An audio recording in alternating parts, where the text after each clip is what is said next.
Hello, everyone. Welcome to the Evergold Corp webinar. We're going to be joined and hearing from President and CEO Alex Walcott shortly. But today we're also very lucky. Alex is going to be joined by Exploration Manager Taylor Quinn and Assistant Project Manager Liam Groenewegen today. Before we begin, please note today's webinar may contain forward-looking statements and forward-looking information, which are subject to various risks and uncertainties.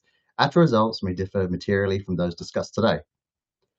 Okay, so before we get to it, one of the great things about these events is as we go through today's talks, we encourage you to submit questions for Alex using the chat icon with a question mark, and that should be on the right-hand side of your screen. And at the end, we'll have some time to go through those questions with Alex. So without further ado, I'm going to hand over to Alex Walcott. He'll be giving a brief overview of Evergold and then a little update on how the exploration is going. And that's hot on the heels of that exciting news release last week. So Alex, over to you. Yeah, hi everyone. I'm Alex Walcott, as Alwyn says, and sitting with me is Taylor and Liam, and they're the guys doing the work on the ground up here and taking everything. We're actually all up in Golden Lion right now. The drilling is kind of currently underway, so we're just going to run through quickly for people that don't know about Evergold that much, just kind of show where it is, and then go back and discuss what we're doing. So we're just going to flip through it as everyone kind of knows here, I hope. We're up in the northern Tootingan, the very furthest extents, right up in the farthest reach of the Tootingan. So it's about probably a 20-minute flight from the Sturdy Strip, which is down by the Joy Project down in here. And that's about it. I mean, there's obviously quite a few things going on in the area. There's Centerra Gold, there's CSIS, there's the Amark Aurora discovery, there's Sun Summit JD just to the south of us, and got another Freeport joint venture on the Addy Pill property, which they're probably going to be drilling also. So, quick regional idea of the geology here. We'll let the geologist talk to this, but if Taylor wants to talk about the geology a bit, he's more qualified than I am. Yeah, for sure. So the host rocks up in the Tootingan are the lower Tootingan Formation, which is a lower Jurassic volcanic sequence. And off to the west there, we've got our Sustek group, which kind of Basel Lake group, which cap the area of these rocks. And then we've got basin rocks of the lower Permian Sitka group and these upper Jurassic Tackley group volcanic rocks, which are the basement rocks in the district. And up in here at Golden Lion, we are in the Tootingan Formation and a mix of some of the late Triassic intrusions in the area. And it's kind of the contact between some of these rocks that we're targeting for our drill targets. Yeah, and I mean, we can also see all these structures. If we actually look through, we'd see geophysically, we see very nice signatures. And here's Golden Lion up here. We can see all these structures just come right up through here.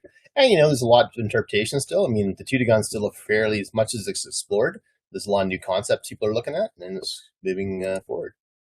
Here's just a quick 3D view of the Tootingan. Kind of the Amark Joys over here. Here's the Thesis Ranch Road. Lawyers is here. Here's the Ranch Road. As you can see, the road's been pushed up into here. We're up this nice, long, big valley here, and then basically right at the top of it here. So it's really quite easy to get to. I mean, obviously with the helicopter, but if you did find something, putting a road in here probably wouldn't be too much of a problem. I mean, that's historically a lot of the old drilling was done up here with, they drag cats up from the road there. Quick view there. Obviously we're drill ready because we're drilling. It's an older project. It's been around since the 1980s. Newmont first drilled it. They found some interesting results. Charlie Gregg, our chairman and illustrious leader, is basically staked in 2009 and 2007 and put into Evergold. Lots of historical work up here, but it's about 5,900 meters of drilling, which is what we're leveraging to actually get into our program here. The last drill program was 2021, and the last 3 holes actually started to yield some interesting information, and we managed to put it all together. And hopefully it's working out for us. Obviously, we target areas here. We have the GL1 zone, which is drilling, and then we also have the coppers area, which we'll be working on this year. So just a quick overview. The gold geochemistry is obviously higher down the GL1 here. And then up in here is the Copper King is what we'll be working on. And we've already started working on it. We did a regional airborne survey to basically start getting some structures, and we're just working through that data right now. So we're just going to get into the GL1 zone, and I'm going to let Taylor talk about it. Oh, okay. All right. So yeah, the GL1 zone is our main target area, and we've got this our last drilling season in 2021. We had this fan of holes 23, 24, and 25, which we're drilling across this northeasterly steeply dipping structure. And we had some of our best intercepts actually at the end of that in hole 25. Unfortunately, we never got to go back in 2022. So now we're back up here, and we're excited to explore this target a bit further. And so what our whole plan is essentially we're doing 50 to 100 meter step outs along strike at this structure and coming back and drilling to in the same orientation as you see those holes there, and just trying to get a better kind of control on the structure itself and track out that mineralization. And yeah, we've had some really encouraging results so far. Yeah, I mean, one point is a lot of the historical drilling was probably drilled the wrong way. So that's what we're hoping to capitalize on. And basically what we've come up with is basically just mimicking this plan. We're going to stick with the plan, step over 50 meters, and just stay on the mineralization.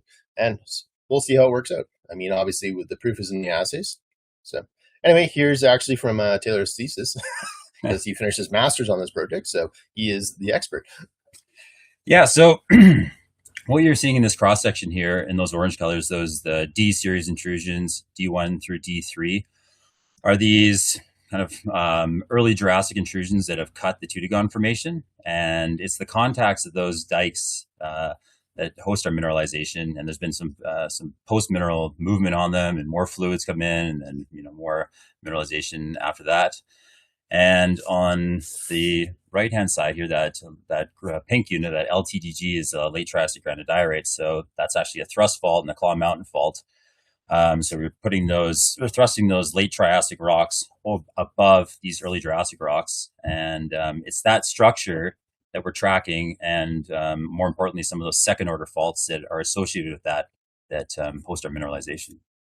Yeah. So, I mean, that's kind of what we're doing. Here's the alteration. We'll just kind of skip over because it all glazed over too. But I mean, obviously, here's some of our historical results. We have some very nice gold intercepts all through up in here. And we also have some very interesting silver intercepts, which has obviously changed in recent times with the price of silver. As you can see, we're getting up to 200 grand. Granted, wispy, but, it's something is happening here. So we're still trying to figure this all out. So it's just an active drill program.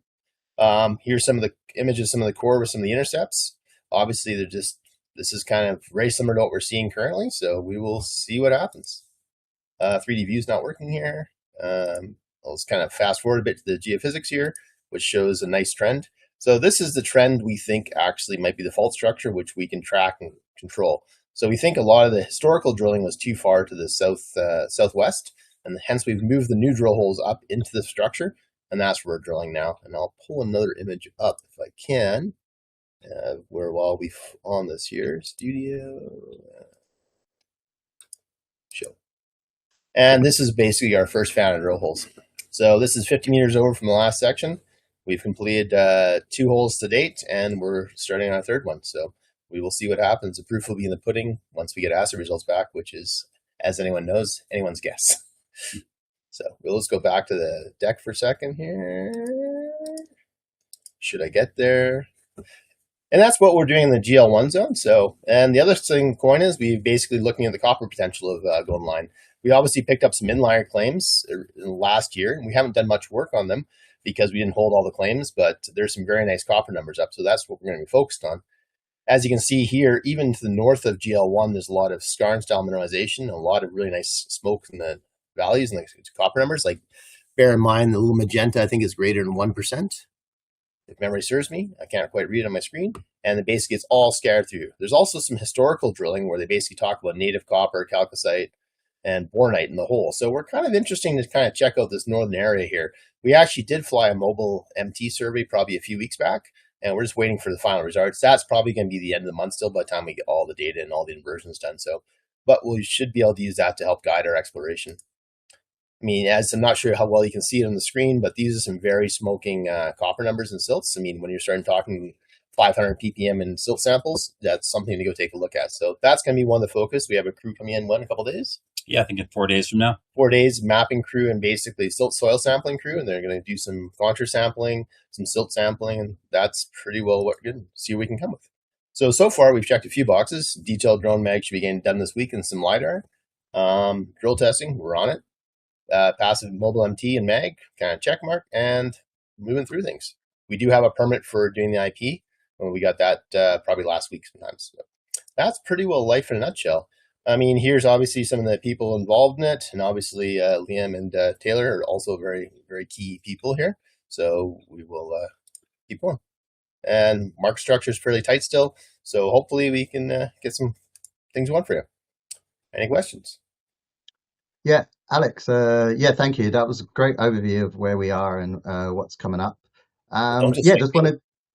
wanted to touch base with you guys. Yeah, how's it all going at camp? You guys kicked off the program Thursday. Yeah, how are things going so far? Summer hasn't come. Summer has not come. No.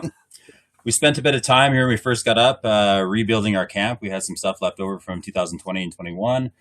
Camp is fully built now and operating. We got a crew of about 15 people up here, and yeah, things are operating and going smoothly right now. So we're off to the races. Yeah, very good crew. We're really happy with all the contractors. We're using Rugged Edge, Carrier Drilling, or M2 joint venture, and Interior Helicopters, and they're all been great.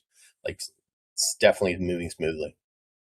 Oh, brilliant. I've got a few questions ready to go. I just want to encourage the audience, please use the icon on the right. It's a question icon, and submit your questions there, and we'll get through them. We'll get to them at some point in the next few minutes. All right, so next question for you guys. As the program progresses over the coming months, what milestones should shareholders and investors be watching for beyond just assay results? I think we're just working through the program at a time right now. So that's kind of your make milestone is actually successfully completing this program and hopefully being able to extend the program if we get some good results. All right, that'll be and do you know what? I'm going to jump to it. You've got Taylor there. So project manager for Golden Lions, Taylor Quinn. He's there with you now, and we know he's experienced from grassroots all the way to drill program delivery, and he's done that in BC and the US. And of course, we know he's a key contributor to GT Goals, to Toga Project, and the Golden Triangle. Yep, I guess Taylor, why are you a good fit for this project? Um, I can ask you. I was going to ask Alex, but why not? Why not ask you? All right. Well, yeah, I've spent a bunch of time up in the Golden Triangle, and I've been up in the Tutigon on and off since 2020. Um, yeah, when I first came up here, it was my first time working in an epithermal system. So the Golden Lion system here is somewhere between an intermediate sulfidation system or a low sulfidation system. We're still trying to work out the details on that. Yeah, I've got a bunch of experience up here, and I enjoyed the geology, and I honestly love this Tutigon area so much. It's one of the most beautiful places I've ever been in the world. So it's just fun to be up here, and yeah. And it looks like a hardcore geologist. Yeah. All right. No, that's exciting. Yeah, well, I'll also add to that I just recently completed, well, trying to finish off the last edits before I submit to the library of a master's thesis based on Golden Lion here. So I've been in the weeds with this thing for a while, so it's very exciting to get back out here and test some of the ideas that come up with in the last few years. brilliant. All right. Well, that's exciting to have you up there. I've got a couple coming in from the audience. I'm going to take one from Justin. And just guys, if you show any figures, I've been asked if you can just put the figure on the screen for a little bit longer. But the question coming in is, do you have a plan view map of the proposed drill holes you can show? Yes. 1 second, let me see if I can find it. Thought I had it. Apologies. Hey, there's our camp. Oh, beautiful camp. Very nice camp. Let me see what I can dig up for you here quickly.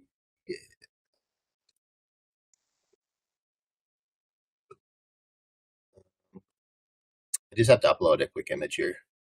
Yeah. Keep them talking. I actually I have it right here, Alex. I'll just bring it up onto the screen. Yeah. So guys, bear with me for just 1 minute while I put this up on the screen. It will. Sorry, I have the 3D view. No, absolutely no worries. So I'm just going to pull this proposed. Oh, there we go. I'm hoping everyone can see that. There's the 2026 proposed drill holes. I don't know, Alex, if you want to talk us through this. This is basically our last fence of holes in 2021, and this is our current fence of drill holes right up in here. There was a fairly sizable gap. This is an old Dumont hole, which intercepted some decent mineralization. So we've stepped back significantly to the north, probably northeast, and basically coming down through this fault structure here and coming through there. So we are putting 3 holes off this fan here right now. We've got a couple done, and we're going to be doing another one here. And then basically, we aren't really sure which way we're going to go yet. We have all the pads built, so we're just kind of evaluating the data as we go and looking at the geology and trying to understand what's going on. Great. And another question's come in. How has the drill program changed, if at all, from what was originally proposed in the July 9th news release? We're pretty solid with what the plan was. We want to basically test our concept, and we haven't changed anything yet. We're continuing to do exactly what we're laid out we're going to do. We're pretty focused, and we don't want to jump around, but so far everything looks like it's progressing according to plan. So.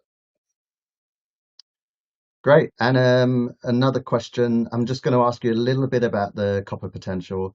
Last week we reported completion of the mobile MT surveys. You touched upon it a little bit, but when can we expect results on that? And what happens next? Because obviously this is different to drilling, so it'd be good to know what happens next with the copper potential. Well, the copper potential that's a work in progress. That's something for developing for next year. Unfortunately, we don't have any permits up there. The geophysics, we're just getting the final data in from the raw data. So we have to do the inversions on that, then put it all together with all the geology and try to understand it. So it'll probably be about a month out. I'm not sure how much we'll actually present of it, apart from a large overview. Obviously, the sections and everything probably will not get presented unless they're meaningful. But we will put some area coverage maps out. It does help identify certain features of interest, but like I say, we're just working through this data now. There is some interesting stuff going on, though, that's so far we've seen the preliminary data. Thanks, Alex. I think we've just got time for 1 or 2 more questions. Alex, one question came in. Would you be able to talk us through the current budget and the current cash on hand and timeline for results? Currently, I think we have about $4.3 million or $4.4 million, and we've prepaid quite a few expenses out, like fuel costs and like that, camp costs, deposits, helicopter. We've prepaid a lot of the helicopter also. We're probably our goal is to drill 4,000 meters up here. I would say we're probably gonna do about $900 a meter, $800 to $900 a meter all in with the assaying. So that's kind of where we're gonna be. So that'll probably take us down to about 500,000, 600,000 left in the kitty afterwards. So with a little bit of room for error, obviously, in our budgeting. Results, as with everyone, we're at the mercy of the assay labs. So we're going to try to see what we can do, but reality is they're probably a 2-month backlog if we're lucky. Okay, thanks. And we did get one question in. Obviously, on our presentation, we talk about a $350,000 convertible debt. Can we get into those terms, or is that something we can talk about briefly too? We're just working on that right now. Might be stuff coming down the pipe, and that's with Charlie, our executive chairman. So hopefully it doesn't sell out on us and make us pay. But I think he's going to stick around for a while. The terms are basically he helped loan some money to the company back in the fall, and in turn, basically we paying I think it's interest on it. So we've actually just been working on settling that up. Okay. And we have one last question coming in, and it is GL1 zone and Copper King. Is this the same mineralizing event, or are they separate? Good question. That's a very good question. What are you going to answer for that? Maybe next year? Yeah. Well, it's going to be exciting to go and get some boots on the ground with some of that copper mineralization in the north. We haven't had a chance to really go out there and explore it yet, but speaking from a district scale point of view, the copper porphyry mineralization tends to be a bit older, almost 10 million years older than the low sulfidation epithermal system in the area. So, if I was going to say anything, I would assume that would be a bit older. They're in a lot of these porphyry deposits are hosted in Tacla group rocks, which are late Triassic, and sometimes in the earliest, lowest member of the Toodoggone Formation, which is early Jurassic. So I would say that there was likely an earlier event for the porphyry mineralization, but I can't say for sure. Yeah. Okay. Thanks, guys. I think that's all the questions answered. I think we're going to wrap it up there. Just a reminder to everyone, this will be available on socials. We'll upload this video, and just appreciate everyone taking time to join us today. Nice group, nice number of people joining us. And lastly, I'd like to thank the All Group. Thanks for making this unique event possible. Great opportunity for us to talk with our shareholders, investors, people interested in the Evergold story. Please reach out to us at info@evergoldcorp.ca if you have any other further questions. And thanks to the team at camp. Thanks to Alex, Liam, and Taylor. Thanks for joining us today, answering those And the best part questions. is we get to look at core now. Yeah, good luck. guys. Appreciate it. Thank you. Yeah, and best of luck with the program, and we'll meet again soon. All Sounds right. good. Talk to you guys. Hello, everyone.